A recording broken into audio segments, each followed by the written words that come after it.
কনকনে শীতের রাতে পরিবারের সবাই এবং কাজিনরা মিলে করলাম বড় করে barbecue party. Beef, chicken, fish কোনো কিছুই বাদ যায়নি। আর সেই সাথে রয়েছে খেলাধুলা, হাসাহাসি, কান্নাকাটি, নাচানাচি, খাওয়া দাওয়া সব কিছু।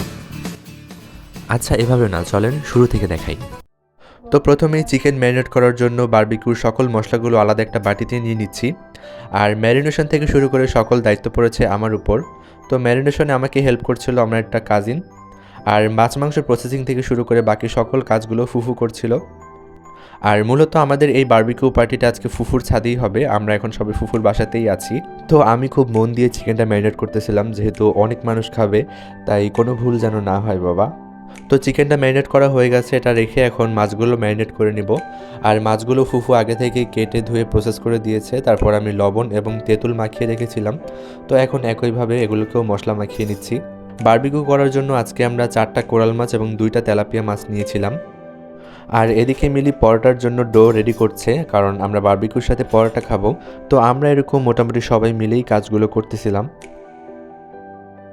আর এই তো দুপুরে খাওয়া দাওয়ার পর বিকালবেলা আমি আর আমার ছোট ভাই মাফি চলে আসলাম ছাদে দেখার জন্য কোথায় কি করব, মানে সব কিছু সেট আপ করার জন্য। তো আমি ওকে জিজ্ঞেস করতেছিলাম, মাফি তোমার কেমন লাগতেছে? তো বলবে কি, দেখেন দৌড়েই এই কুল পায় না।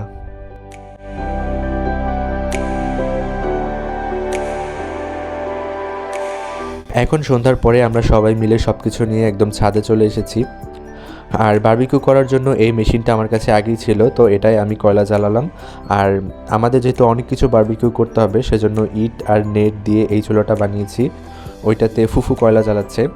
কয়লা জ্বালানোটা খুবই কঠিন কাজ, তবে আমার করতে করতে অভ্যাস হয়ে গেছে, এখন একদমই ইজি মনে হয়।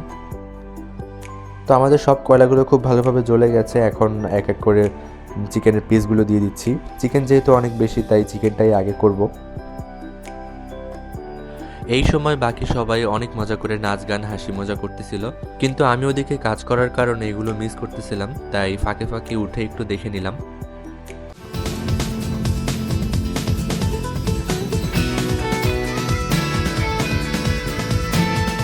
আর ওদিকে আমাদের এক ব্যাচ চিকেন বারবিকিউ হয়ে গেছে, এগুলো এখন উঠাতে হবে।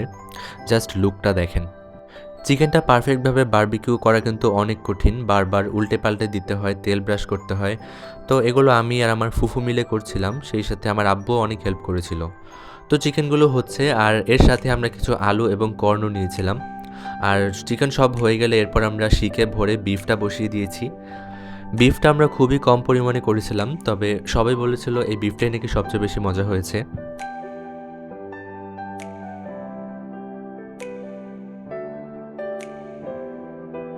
আর ফিশ বারবিকিউটা আমরা সবার লাস্টে করছিলাম, কারণ এটা হতে বেশি একটা সময় লাগে না। আর ফিশটা চুলা থেকে উঠিয়ে আমরা ইনস্ট্যান্ট খেয়ে ফেলছিলাম গরম গরম, সেটা খুবই ভালো লাগছিল। তো এখন বাসা থেকে প্লেট বাটি সব কিছু নিয়ে আসা হচ্ছে, আমরা ছাদে বসেই খাওয়া দাওয়া শুরু করে দিব। আর এই যে আমরা একদম সবাই মিলে বসে পড়েছি পরোটা দিয়ে গরম গরম বারবিকিউ খাওয়ার জন্য। আমরা কাজিনরা একদিকে বসেছিলাম আর বড়রা আরেকদিকে। তো গল্প করতে করতে আমরা সবাই মিলে অনেক মজা করে খাবারটা খাচ্ছিলাম। আর সবাই তো খাবারের প্রশংসা করতে করতে আমাকে একদম ওয়ার্ল্ডের নাম্বার 1 শেফ বানিয়ে দিচ্ছিল। মানে কি একটা অবস্থা।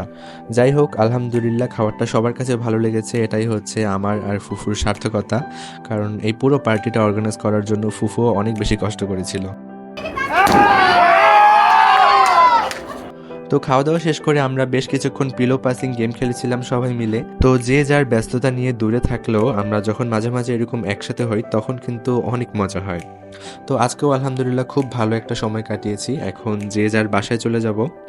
তো that's all for today guys, আল্লাহ হাফেজ।